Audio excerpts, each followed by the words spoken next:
எல்லாருக்கும் வணக்கங்க.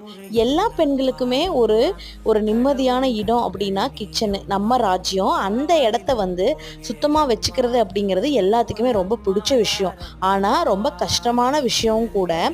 அப்படிதான் இன்னைக்கு கிச்சன் டீப் கிளீன் பண்ணலான்னு பண்ணிட்டு இருந்தேன். அப்போ பழைய நினைவுகள் நெறைய என் மைண்ட்ல வந்துச்சுங்க. "என்னம்மா இப்படி தொல்ல பண்ற? லீவ் நாள் கூட நிம்மதியா விட மாட்டியா? வீடு சுத்தம் பண்றேன்ட்டு ஏம்மா இப்படி பண்ற?" அப்படின்னு சொல்லிட்டு அம்மாவ திட்டி, அம்மாகிட்ட கோவப்பட்ட நாட்கள்லாம் நெறையாவே இருக்குது. இப்போ நாமளும் ஒரு ஹவுஸ் ஒய்ஃபா, குழந்தைகளுக்கு அம்மாவா, வீட்ட மெயின்டெயின் பண்ணி, சமைச்சு, எல்லாத்தையும் பார்த்து ஒண்ணொண்ணும் செய்யும்போது தான், அம்மா நமக்காக எவ்வளோ சாக்ரிஃபைஸ் பண்ணியிருப்பாங்க, நமக்காக ஒண்ணொண்ணையும் எப்படி பார்த்து பண்ணியிருப்பாங்கன்னு புரியுது. அப்போவெல்லாம் வாஷிங் மிஷினு, மிக்ஸி, கிரைண்டர் எல்லாமே குறைவா இருந்த காலகட்டம். அத்தனை வேலையும் பண்ணிட்டு, முகம் சுளிக்காம நம்மளையும் பார்த்த அம்மாவுக்கு கோடி நன்றி சொன்னா